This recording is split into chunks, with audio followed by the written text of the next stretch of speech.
What is up, YouTube? Welcome back to my channel. I am Steve and I go over how to make your rental car fleet run as smoothly as possible. I mostly deal with Turo, so that's kind of what I go over the most.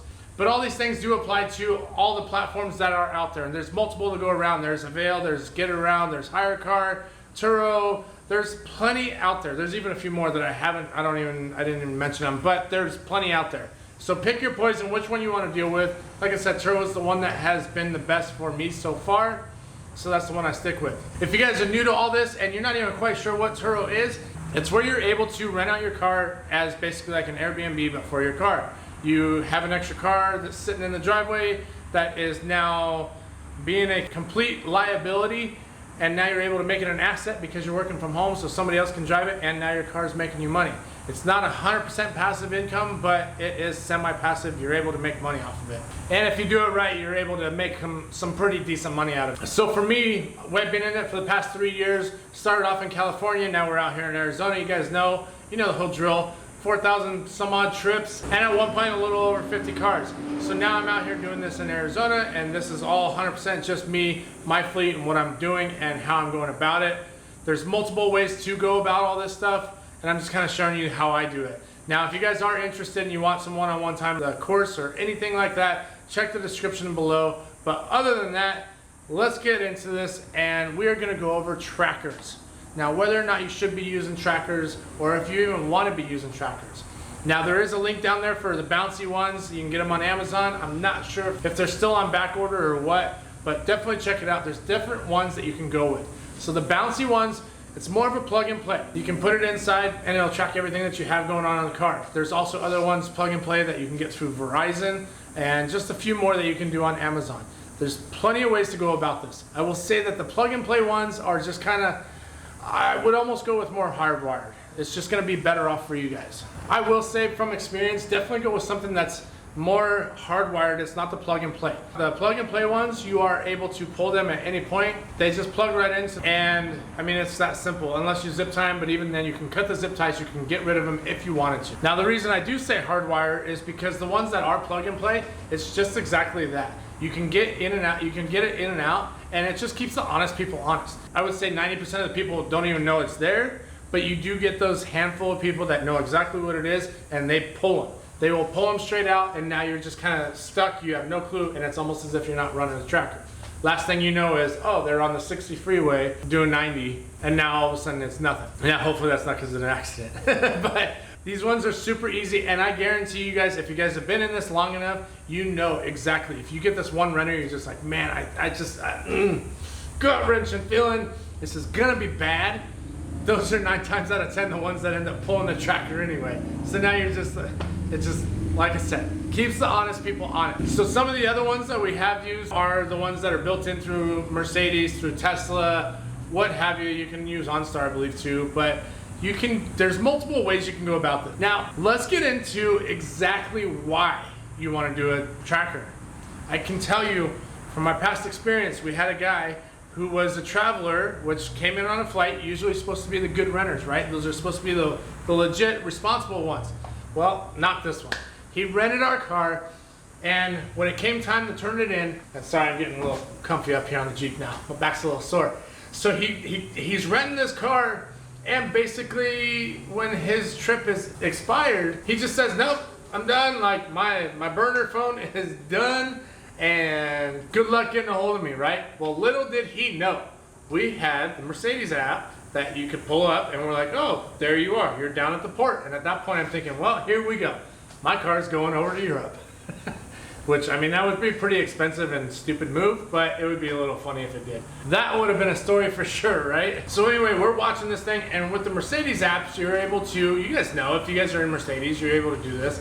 Some of these other apps are the same way, but you're able to track speed, you're able to track engine codes that pop up, tire pressures, basically anything that has a sensor and goes through the ECM, you're gonna be able to track it. So this also includes fuel level. We were able to tell if the windows were down or not. The trunk was open. And a lot of times we would see, this guy had to have been living in this car, because 1, 2, 3 o'clock in the morning, the trunk was open, the windows were all wide open, the door was open, like we just knew. One of a few things, he's either living in it or everything's wide open and this car's getting stripped. Like who knows at this point? You know what I mean? Needless to say, we waited till this thing was low on fuel and he was somewhat closer. So that way we really didn't have to go down and try and retrieve this thing. And Turo at that point was just basically like, you know, if you guys know, you can go get it if you want. You know, of course Turo's gonna say that. You guys handle it. We don't want any of this. It's your asset. So we basically waited. They came a little bit closer, came a little bit inland to where we were at. Saw that they were low on fuel, so we had our guys go out and retrieve this car, which then turned into a pretty smooth recovery. I have a huge disclaimer with this. I know that the guys that we had do this, we'll just say they've been trained in things like this. So I had no problem with this. The only problem that I had was now you're not covered under the insurance or anything if things were to go south. You're not covered like you were when you were being trained for this stuff. We'll just leave it at that. We go up there, or they go up there, and they see that they're getting ready to get fuel, so this is the time to move in. They moved in, the guys are walking over to the register, walking inside, getting their stuff, and it was just real quick, boom, get in there. Key was not in the car, so then it was like a matter of, all right, well, the guys are inside. So let's go inside, there's cameras in there. This is gonna help out huge, right? It's just gonna keep us basically protected. Everything's documented. Let's go in there and, hey buddy, what's up? And the guy's just like all excited because he's, oh man, I know somebody, like this is, and then it just hit, ugh. These guys are the ones that I took the car from. Because he was all excited, he knew somebody, like, oh, I know, like, hey, what's going on, man? And then it just dawned on him, like, oh, that's right, I know him because I stole their car. But regardless, it was able to go in there and just make a real smooth, real simple transition and just say, look, we're taking our car back. And your stuff is in there, so you guys are gonna stay right here, and we will take all of your possessions out of the car, and then we will leave. Your possessions will be here. We're not gonna take anything from you. I mean, realistically, you could easily take the car and the possessions and just say, I wasn't sorry for your loss.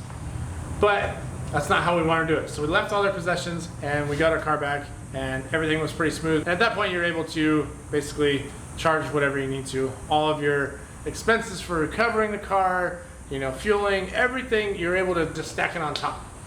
But regardless, the tracker helped out for this because we knew exactly where the car was at, what we needed to do, and how we needed to go about it. Now here's my personal disclaimer on basically repoing a car. If these guys are doing, if they're willingly taking your car, knowing dang well that you have all their information, or at least close to it. Turo has some of it, which is probably not even legit, some of it. But if they're willing to do this with your car, just be careful when you go and try and retrieve this car, because if they're willing to take your car, who knows what they're willing to do to keep your car. And quite simply, this could go south so quick. So just be super careful with it. Trust your gut feeling. If you're gonna go check it out, like, that's cool. You can go do recon on your car and figure it out. But if there's like 12, 15 dudes sitting around your car, that's probably not the best time to be like, hey, can I have my car, please? No, it's not going to happen. They're not going to give it back to you. So figure out what you need to do. And the last thing you want to do is roll up with another 15 to 20 dudes and be like, yo, we're taking our car back because now you just got a gang fight. I don't know. Something. It's going to go south real quick. That's all there is to it. Be strategic with it. If you're going to go get it, just be careful with it. If you're, you know, depending on where you're at, what state you're at, I think it's just easier just to say, hey Turo, I found the car, don't feel comfortable getting it. It's on your platform, you guys need to figure this out. And their recovery team will go get the car. Now, half the time when a renter doesn't come back, most likely you're gonna get the car back. It's just a matter of now they're being jerks about it and it's gonna be on their terms, right? Which sucks, but it is what it is, you just gotta deal with it. So Turo will ask you, when you're reporting a late return, hey, do you have a tracking device on this thing? What do you have? Like, and if you say no, then it's just gonna be like, okay, this is gonna be a pain. You need to send a letter, you need to figure out, you know, all this stuff, a way to get a hold of this person stating that you need your car back. Now, if you have a tracker, they're gonna say, okay, cool, where's the location at? And our guys will go get it, let us know if anything changes. And that's nice, you're able to do that. So that's why trackers are nice for that reason.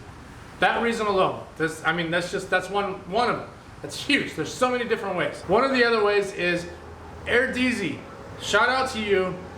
You actually went through my course, figured all this stuff out, and I was super impressed with how mellow you were able to stay with this when this guy had your Mercedes. So, real quick story. AirDeasy, I'll get him on here. I'll have him talk so that way it's not, you know, just bogus stories. But Air DZ is on, he's in a market that's not quite touristy, and he's like, yo, I don't know if this is gonna work. And it's like, look, let's make it happen. We're gonna make it work. And so far he has done really well with it. But his first rental right out the gate, this guy comes over, picks up the car, and it happens to be somebody that Air DZ has been acquainted with. It's not a homie, it's not his, it's not anybody super tight to him, but it is somebody that he knows. So he knows a little bit about the history, basically how this guy operates, and he's just like, okay, well, it is what it is, here's the keys. Rental goes good, it's time to return the car. Sends out his messages and all that, and then all of a sudden he gets a request. Hey, my dog just died. My dog ate my homework, I can't make it. Can I extend the trip? And he just had this weird feeling. He's like, I shouldn't let him do it. I'm like, oh, well, you don't have anything going on with the car the next couple of days anyway, so let it ride, see what happens. And he goes and checks, and he's like, oh, the dude's at AutoZone though, man. Like, should I let it happen? I'm like, who knows? It is what it, like, just try, just see what happens. The next day, he checks it out. He checks out the car's location. And there's another Mercedes, so of course he's able to see exactly what's going on. So he pulls up the GPS on it, and his car's in a body shop. And I'm like, oh boy, here we go. So what happened was, obviously, dude went to AutoZone, and when AutoZone didn't work, or he screwed up whatever repairs he was trying to make, he went to the body shop, which shows the day that he tried to extend his trip. So he went from AutoZone to the body shop and then went home. Then, next day, he goes, and about noon, he checks the GPS, just kind of, oh, where's the car at? Boom, it's at this body shop for 4 hours. So he calls me up, what do you think? I'm like, well, he's definitely getting repairs done to the car. I hate to tell you, because you're not leaving a car at a body shop when you're renting it for nothing, you know what I mean? Like, you don't just do that. And the dude doesn't work there, we know who he is. So he doesn't work there, and the car's there. So I'm like, you know what? Call up the business owner and see if the car's there. He's like, well, I got time. I'm just going to roll over there. Okay, cool. So he rolls over there. And he's like, hey, yo, do you guys have this car? And at first the business owner's like, what? Nah, dude, I don't know. Like, what are you coming at me, for? And he was being professional about it, being good about it.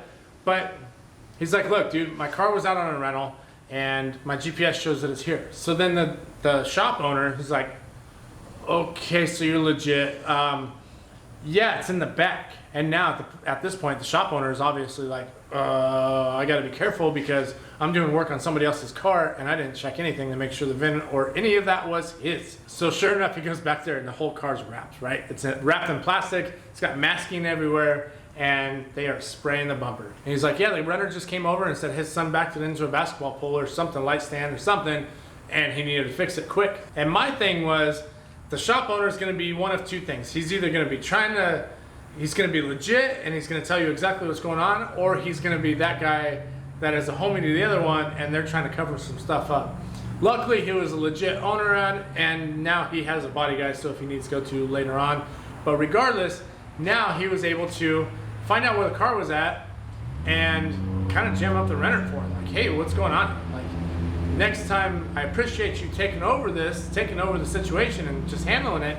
Next time you gotta let me know. There's processes, right? And I will tell you, just like this instance, we've had the exact same thing happen with another car where they took it to a body shop, did all this stuff, they paid for the work, brought it back, and our pictures showed that it was not done properly. Like it was just a hack job for a repair. So our pictures, this is why pictures are key, showed that this repair was done pretty, cheaply, and we were able to get the renter to pay for the repair basically twice because we took it to our body shop, made sure everything was legit, and he had already paid for the previous work to be done. So that's why pictures are key. That's a bonus note, so we'll go back. So regardless, this guy was able to get everything taken care of, but he knew exactly where his car was at, all this stuff, and that is why I do recommend trackers. They can do well, and I will tell you, as you guys know from previous videos, my Mazda 6 was gone for 7 weeks, right? 7 weeks, a little over 4,000 miles, and I didn't have a tracker on this thing. So once it came back, this guy was making all this bogus, erroneous claims against me, actually more my car, but saying that the car left him stranded and he feared for his life, his family's life, wobbling in the front end, like just giving me all this stuff, right? I have good history with that car. It's never done any of that stuff. So luckily, it didn't I did not have a tracker, but luckily my reputation followed me. And Turo basically helped out in my favor. He was basically living in the car, left it thrashed, left all his belongings in it, and returned it empty on fuel, all this stuff. But in the end, if I would have had a tracker, then I could have been able to say, oh really, where did you break down at? What were you doing? You know, what caused, and I could be able to see what caused the breakdown. And he had basically nothing, and no tow bills, no nothing to cover him. So ultimately, when it came down to it, it was my word against his. I have a good history, good rapport with Turo, and that was his first trip, and basically photos showed everything. But a whole lot of this could have been alleviated if I had a tracker where I could just say, boom, there you go, that's all you need. You don't need anything else. Here's the records of everything. On top of that, I will also say that we've also had the same issue where people make claims against us as far as squealing brakes, bad tires, all these things. And when it comes down to saying things in reviews like, well, I'm sorry that you had such a bad experience with the brakes. It may have had something to do with the multiple hard braking, the multiple times that you were over 110, 120 miles an hour. Like, it could be because of all this. And basically, as soon as words are said like that in some reviews, I automatically trigger some things to where Turo was like, hey, can you guys back up these claims? And it's like, yeah, here you go. Here you go, here's the file. Like, whatever you need. And then boom, just like that, the renter's gone off the platform, so we don't have to worry about anybody else doing this to anybody else's cars. So trackers can definitely do very well. Some hosts don't use them just because they do like to be able to say, hey Turo, here you go, do what you need to do. It may take a little bit longer, you may be out revenue, you may be out for payments. All these things can be bad for you if you don't have the tracker. Trackers just speed up the process, period. So definitely use what you guys feel like you need to. There's multiple things for both ways. The only thing I can say is make sure if you do have a tracker, don't sit here, don't stress over it, don't dwell over it. Do not sit here and watch every move. Oh, they got my Tesla down to 5%. Should I warn them? Should I tell them they need to check this out? They need to charge it? Should I tell them to slow down? Bro, if you're old enough to be out driving on your own, be able to get a rental, like, I'm not here to be your babysitter. You guys are responsible enough, supposedly responsible enough, so you guys figure it out. It's all up to you. I don't really like the whole speed governor, but I mean, that's all up to you guys. Definitely don't stress over it. If you guys are sitting there, if you are one of those ones that sit there and watch and see every little move, oh, I'm gonna tell them that they're speeding, they need to slow down in my car, that's my baby. Get the car off the platform. Like, it's not for you. I hate to say it, it's not for you. Don't stress over it. These are assets, they're out there to make you money. Yes, people are going to be stupid with some of these cars, especially if you have nicer exotic cars, and there are ways to kind of tone it down. Turo tries to get rid of these people, but regardless, don't stress over it. Hopefully this helps you guys out a little bit. Definitely figure out which way you guys need to go with it. If you should have this, there's so many benefits to having those trackers, and it can be well worth it. And like I said, there's a lot of people that don't use trackers. They just don't care. It is what it is. So just figure out what works best for you, how you want to go about it. Hope this helped out. Like, subscribe. You guys know what to do. We'll catch you guys on the next one. Later.